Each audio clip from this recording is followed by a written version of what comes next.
Welcome back everyone, it's me Armash Khanzada and you are watching एजेडो studio. आपने intro में देख ही लिया होगा कि आज की वीडियो में हम बाथरूम का रेंडर निकालना सीखेंगे D5 के अंदर।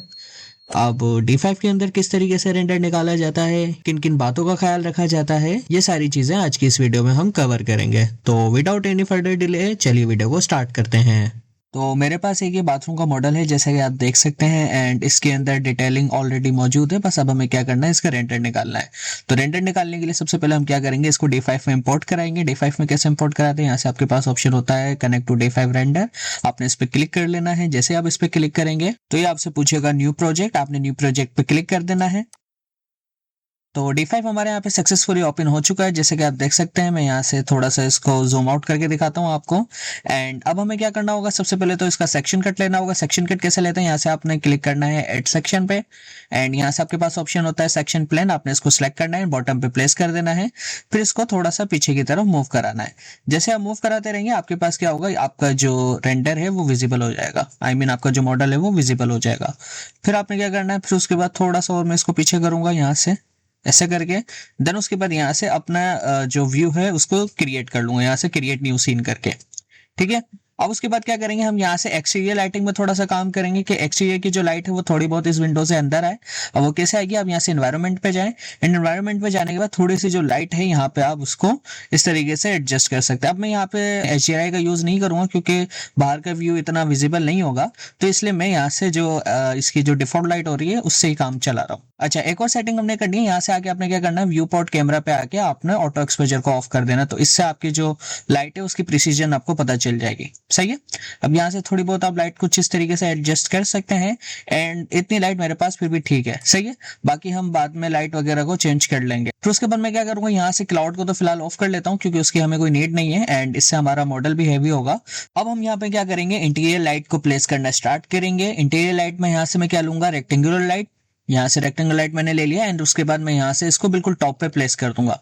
टॉप पे प्लेस करने के बाद मैं यहाँ से T प्रेस करूंगा ताकि अपने टॉप व्यू पे आ जाऊं। देन उसके बाद ऑल टू प्रेस करके इसका वायर फ्रेम मोड इनेबल करूंगा। ठीक है, एक मिनट डिस्प्ले पे जाएं एंड यहाँ से आपके पास आप यहाँ से भी इनेबल कर सकते हैं। फिर उसके बाद V प्रेस करिए। V प्रेस करने के बाद आप जो है इसका साइज इंक्रीज कर सकते हैं। दोबारा से V प्रेस करके आप इसको एडजस्ट कर सकते हैं एंड इस तरीके से मैं क्या करूंगा, यहाँ से अपनी लाइट को एडजस्ट करूंगा। ठीक है, फिर उसके बाद पर्सपेक्टिव मोड एंड यहाँ से मैं रेंडर मोड अपना दोबारा से इनेबल कर लेता हूँ कुछ इस तरीके से। अब जो लाइट है वो काफी ज्यादा हो रही है, मैं यहाँ से इसकी इंटेंसिटी कर देता हूँ अराउंड 3। ठीक है, अब जैसे आप 3 करेंगे तो आपकी जो इंटेंसिटी है वो काफी हद तक कम हो जाएगी। थोड़ा सा वेट करेंगे यहाँ पे हम। तो हमारी इंटेंसिटी यहाँ पर कम हो चुकी है। अब बाद में जब हमें ज्यादा इंटेंसिटी की नीड होगी तो हम उसको इंक्रीज कर लेंगे। मैं यहाँ से अपने सीन को अपडेट करता हूँ। अपडेट करने के बाद अब हम क्या करेंगे, यहाँ से इसके मटेरियल्स पे थोड़ा सा वर्क करेंगे। अब मटेरियल पे किस तरीके से वर्क करेंगे, जैसे वॉल है, यहाँ पे मैंने कोई भी एक रैंडम कलर दे दिया था, तो मैं क्या करूंगा, इसी मटेरियल को सिलेक्ट करूंगा। सिलेक्ट करने के बाद डुप्लीकेट मटेरियल करके इस पे प्लेस कर दूंगा। ठीक है, एक ये मेरा मटेरियल हो गया। फिर मुझे यहाँ पे फ्लोर के लिए कोई मटेरियल चाहिए, तो फ्लोर के मटेरियल के लिए मैं क्या करूंगा, यहाँ से आ जाऊंगा एंड यहाँ से आप सिलेक्ट कर सकते हैं सेरेमिक टाइल्स। देखते हैं इनमें से कौन सा सही रहेगा हमारे सीन के लिए। यहाँ से ये वाला मैं सिलेक्ट करता हूँ। सिलेक्ट करने के बाद यहाँ पे प्लेस कर दूंगा। अब इसका जो स्केल है वो काफी ज्यादा छोटा है, तो मैं इसके स्केल को काफी ज्यादा बड़ा था तो मैं इसके स्केल को यहाँ से मैं इस तरीके से डिक्रीज कर रहा हूँ। ठीक है, अब थोड़ा सा इसको जूम करके देख लेते हैं एंड यहाँ से मैं अगर स्केल इसका थोड़ा सा डिक्रीज और करूँ कुछ इस तरीके से, तो ये भी काफी हद तक सही है। ठीक है, इतना करने के बाद मैं क्या करूंगा, यहाँ से इसको थोड़ा सा ये ग्रेस सा हो रहा है, इसको सिलेक्ट करके आप यहाँ से इसको व्हाइट की तरफ भी लेके जा सकते हैं। सही है, कुछ इस तरीके से। फिर आपने अपने सीन पे आ जाना है। सीन पे आने के बाद अब मुझे यहाँ पे मिरर एडजस्ट करना है, तो यहाँ से आप एसेट्स पे आइए एंड यहाँ से आप टाइप करिए मिरर। ठीक है, आपने मिरर सर्च करना है एंड यहाँ से जो सिंपल मिरर होता है आपने इसको इस तरीके से इस पे प्लेस कर लेना है। सही है, एंड फिर उसके बाद हम क्या करेंगे, यहाँ से ओवरऑल सारा काम हो गया हमारा। अच्छा, ये जो वाटर है इस पे क्या करूंगा, मैं यहाँ पे वाटर का मटेरियल लगाऊंगा। अपने एसिड्स पे आना है एंड यहाँ से फिलहाल मिरर को मैं हटा के वाटर मटेरियल सर्च करता हूँ, वाटर। देन उसके बाद यहाँ से मैं कोई भी एक वाटर, या आप एक काम करिए यहाँ से वाटर नहीं लगाइए, आप किसी भी एक मटेरियल को सिलेक्ट कर लीजिए इस तरीके से। ठीक है, एक मिनट, यहाँ से ये मेरा मटेरियल सिलेक्ट नहीं हो रहा, थोड़ा सा जूम करते हैं एंड अब इस मटेरियल को सिलेक्ट करता हूँ और फिर यहाँ से कस्टम में जाके आप क्या करिए, इसको वाटर बना दीजिए। ठीक है, अब ये क्या हो जाएगा, वाटर में कन्वर्ट हो जाएगा। फिर उसके बाद हमें क्या करना है, मटेरियल पे और क्या कर सकते हैं हम, यहाँ से जो आपके पास वुड है आप क्या करिए, इसको सिलेक्ट करिए। सिलेक्ट करने के बाद इसको थोड़ा सा आप डार्क कर दीजिए कुछ इस तरीके से।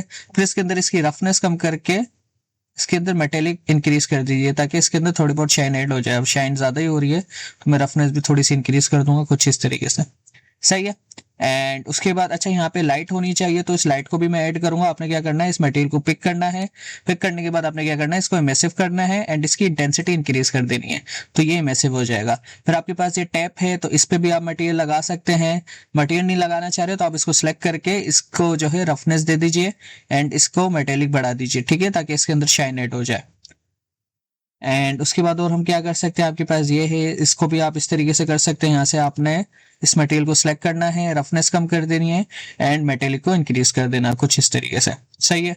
फिर ये पे भी थोड़ी बहुत मैं क्या करूंगा, यहाँ से रफनेस कम करके, या रफनेस ही कम करूंगा, मेटेलिक इंक्रीज नहीं करूंगा क्योंकि मुझे इस पर ज्यादा शाइन नहीं चाहिए।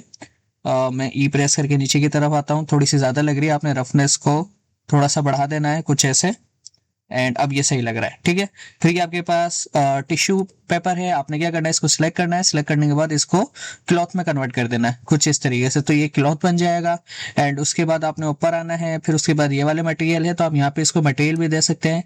आप यहाँ पे आइए एंड आपको यहाँ पे मिलेगा मेटल, कहाँ गया चेक करते हैं, जरा मेटल। आपने इस पे सिलेक्ट करना है। सिलेक्ट करने के बाद आपने यहाँ से किसी भी एक मेटल को पिक करके यहाँ पे प्लेस कर देना, तो यहाँ पे आयरन लग जाएगा।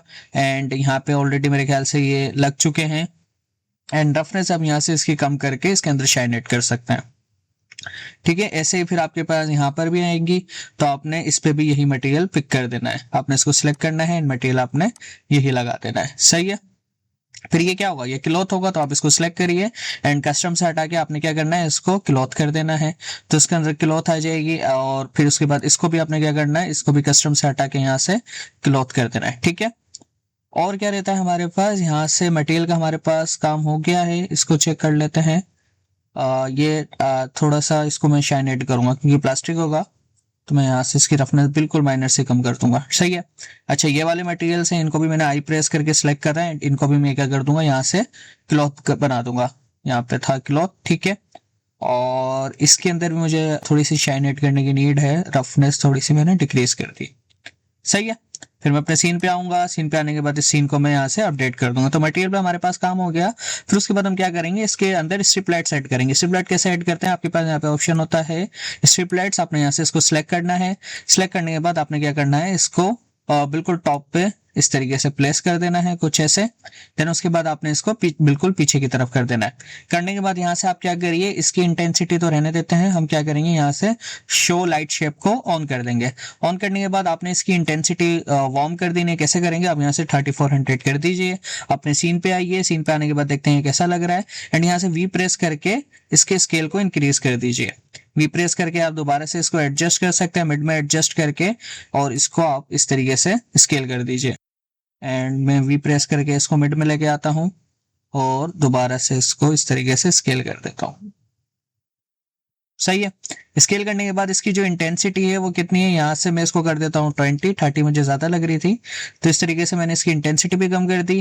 फिर उसके बाद वी प्रेस करके शिफ्ट को होल्ड करके इसको ऊपर की तरफ ले जाऊंगा एंड यहाँ से इसको रोटेट करा दूंगा। सही है। फिर उसके बाद मैं क्या करूंगा, इसको थोड़ा सा मूव कराऊंगा नीचे की तरफ। यहाँ से मैंने इसको मूव कराया एंड जो इसकी इंटेंसिटी वो भी यहाँ से मैं कम कर दूंगा, 10 कर दूंगा अराउंड, ठीक है। एंड इसको मैं क्या करता हूँ, थोड़ा सा वॉल की तरफ रोटेट करा देता हूँ कुछ ऐसे, ताकि ये ज्यादा ऊपर नहीं जाए। तो उसके बाद मुझे यहाँ लगानी है, तो आप क्या करिए, इसी को शिफ्ट को होल्ड करके नीचे की तरफ लेके आइए, तो यहाँ पे भी एडजस्ट हो जाएगी।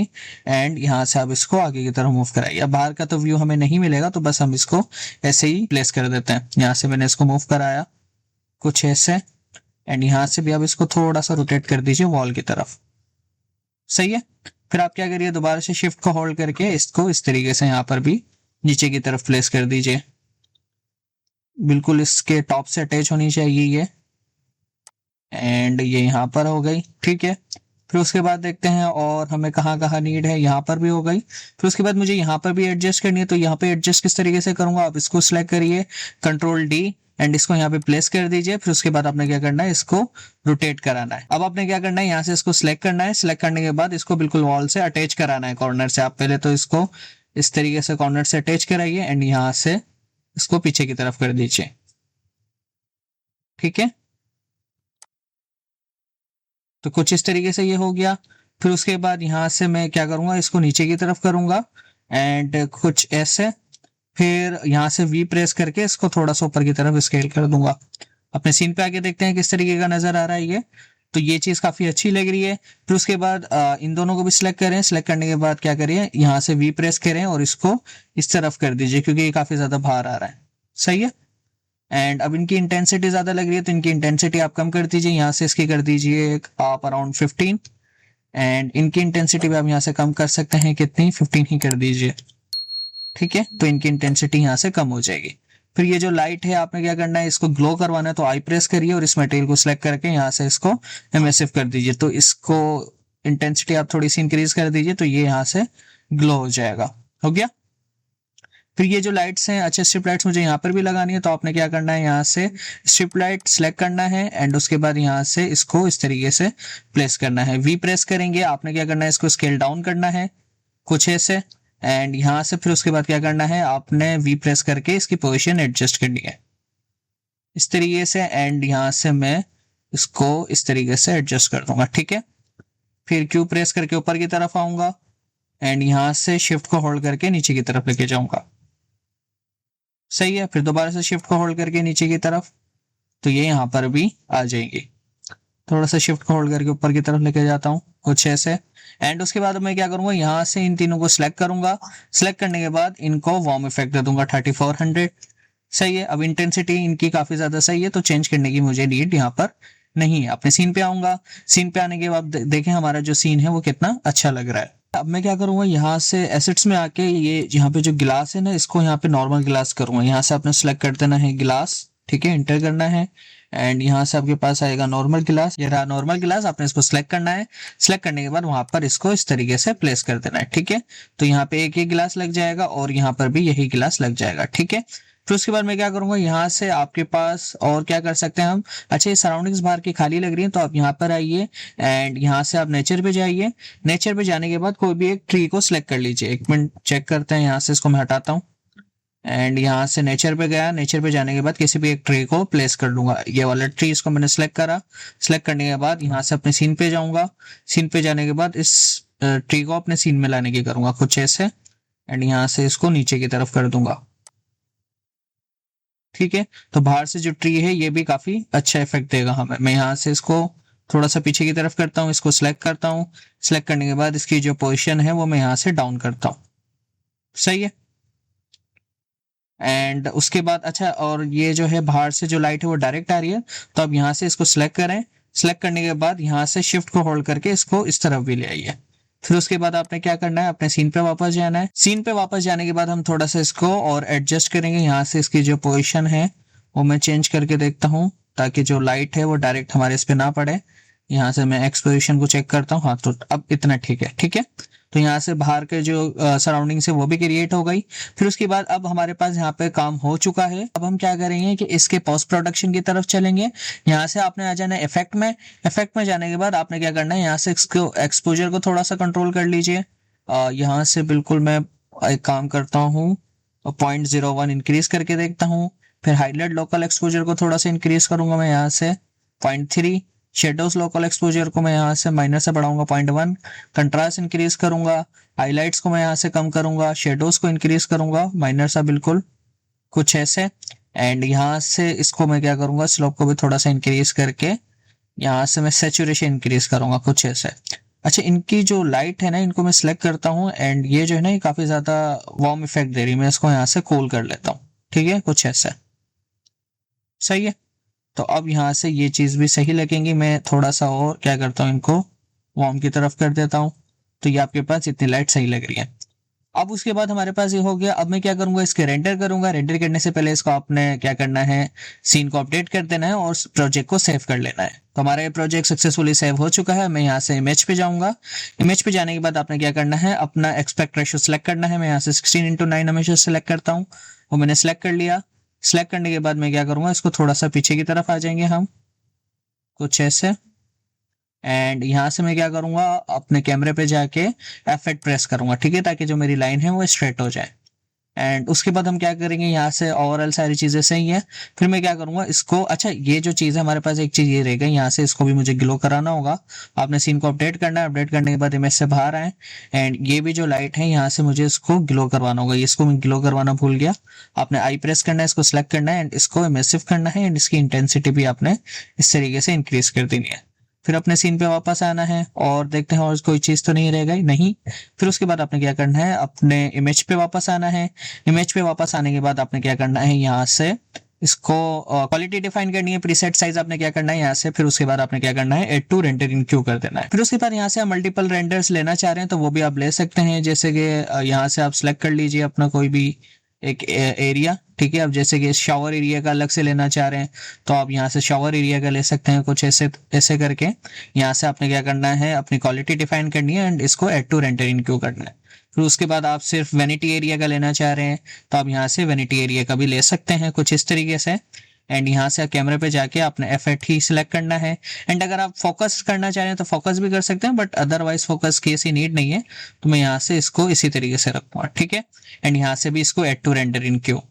और यहाँ से अगर आप कुछ इस तरीके का सीन लेना चाह रहे हैं तो वो भी आप यहाँ से ले सकते हैं, सही है। अच्छा, एक और भाई का सवाल ये था कि अगर हमारे पास छोटा एरिया हो एंड यहाँ से कैमरे को मूवमेंट करानी हो, तो देखिए मेरे पास भी यहाँ पे काफी छोटा एरिया है। अगर मैं यहाँ से अपने कैमरे वाले व्यू से बाहर जाके एंड इसको मैं अपना जो सेक्शन कट है इसको मैं डिलीट कर देता हूँ। डिलीट करने के बाद अब मैं यहाँ से आपको जाके दिखाऊं तो देखें यहाँ से मुझे अब अपना व्यू विजिबल होगा, बट यहाँ से इतना ज्यादा विजिबल नहीं है। मैं थोड़ा सा इसको नीचे की तरफ करता हूँ तो देखें ये मैं अपने पूरे व्यू को देख सकता हूँ, बट मेरे पास क्लियरली विजिबल नहीं है ये चीजें।